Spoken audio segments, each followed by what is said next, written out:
Hi guys, Ross Goslin here, and I got an update on my Messerschmitt 109 for Jim Parashakis' 20th Century German Aces group build.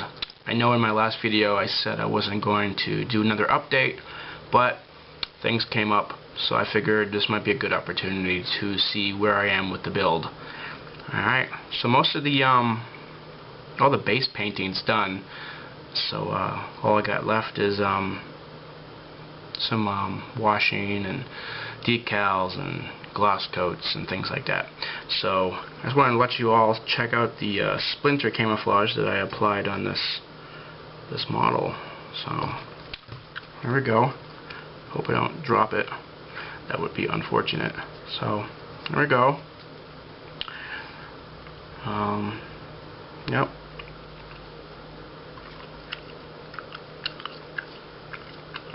It was a pretty fun painting experience. It started out really well, and right at the last hour, with the last piece of paint, it got a little hairy.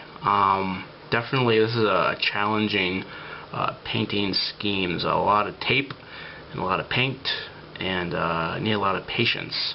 But I think for the second model plane I built in 20 years, I'm not going to complain. Yeah, worked out pretty good.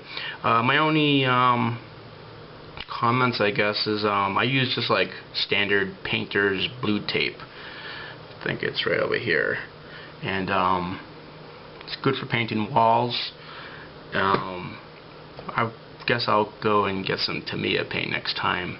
It's a little bit more designed for plastic models, and the only little issues I had was on some of the edges, you know, the paint kind of builds up. And I know Tamiya tape does that too, but the Tamiya paint's a lot thinner than this blue stuff, so the ridges aren't as big and profound. But a little sandpaper, a lot of high grit sandpaper, and kind of work on those edges took out most of the problem. Still got a few more pieces over here. Yeah. And really wish. What else do I got to say on this thing? Yeah, it was just fun. I'm just amazed that it came out this good. I'm not too sure if the camera does any justice to it at all, but I really liked it. The hardest part, I guess, was the initial planning stage of like how do you do it.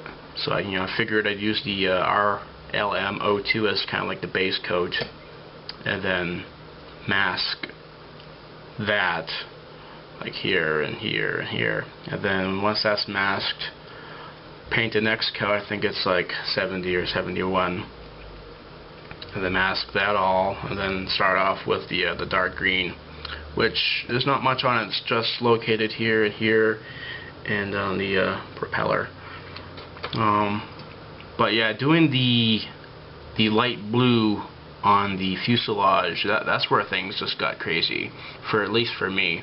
Because then I had to kind of mask this whole edge all the way down the fuselage, and that was a little hairy. Had to do a couple of retapes because it tapers off just a tad. And then this one I think is a little too big, but that's okay. And then over here I use silly putty where the wing goes into the fuselage, and yeah, it was okay. Not too sure how to go about it, so maybe maybe an airbrush would have been better.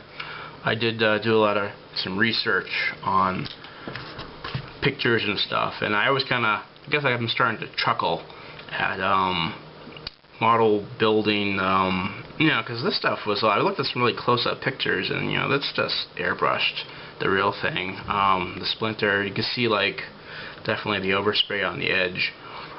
So to have such a hard edge like this probably isn't quite accurate, but I certainly am not going to go and airbrush this. I'll muff it up, so that's okay. So anybody have any comments on kind of working on this section and what's a good masking agent, I definitely would appreciate it. Yeah. And what else was a problem?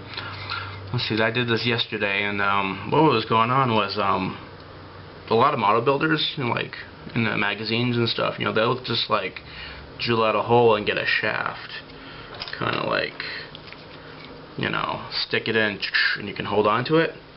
And I think the next time I do a model airplane, I might do that. It's just so easier. I mean, I was stuck kind of like doing all sorts of tricks, like, and I didn't like that because I made a huge mistake because I ended up getting my hand on fresh paint on this side, and I repaired most of the problem, but there was a little bit of some roughness where my hand stuck on it, and that was just awful. Yeah, that's okay though. It's all part of the learning experience and the journey. Alright. So what's going on next? This is the problem I had. I have to actually bleach my decals.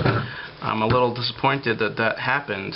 I know in my entry video I talked about, decals look pretty good, and for the most part they do, but it's kind of funny when you start approaching certain levels of model building, you begin to look at things more focused. And I was examining my decals last night because I anticipated getting the decals on today, and I started really looking at them and looking at the reference pictures, and some of my the white picks there, not picks, but the white decals where there's white on it, they just got a little tint of yellow. So I'm considering, bleach them up, take a day or two. Living out in Colorado, a lot of sun. No sun today, a lot of rain, and we've had some serious flooding over the past week or two, but the sun will come back. The sun also rises. So I'm going to bleach those out. So Jim, if you're watching this, if I don't have my final reveal up by October 1st, most likely I'm still bleaching my decals, but I'll definitely have it done definitely a day or two afterwards. So that's where I'm with the build, and definitely this is the final update before the final reveal. So again, this was really cool, and I don't know, I'm thinking maybe sometime down the road I took a lot of pictures, like step by step how I did all this, and maybe there's a few people out there who would really appreciate my perspective on how I got this finish. And so maybe I'll make a little tutorial on the splinter technique, and maybe some background history on it. I like history and research, so that'd be kind of a lot of fun. I'm not too sure if there's any stuff out there on YouTube. I've never checked it, so maybe I'll go do that sometime and see what's out there. Yeah, so trying to keep this short, not talk too much. So again, Jim, this has been a great group build. I love the theme, and I think you can. There's a lot of variations we can do on that, and I'm looking forward to other group builds where there's some very specific topics. So that's been fun, and getting me back out into airplane modeling has been really a real joy. I haven't had this much excitement about a model in a while, so I think that's a good step in the right direction. And I want to build another airplane. Gee, who knows? Maybe I'll build more airplanes and stuff. So, alright, ramble.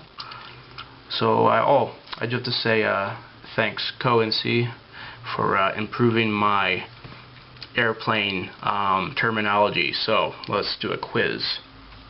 We have flaps, we have ailerons, and we have slots, which are sometimes called spoilers on other airplanes, but not on the Messerschmitt. So let me know if I passed, and then I'll take the grade. All right. Hopefully it's just a pass-fail. Okay, so this is Russ Goslin signing out with my Messerschmitt plane. So, all right. model on and be safe, and I'll see you around.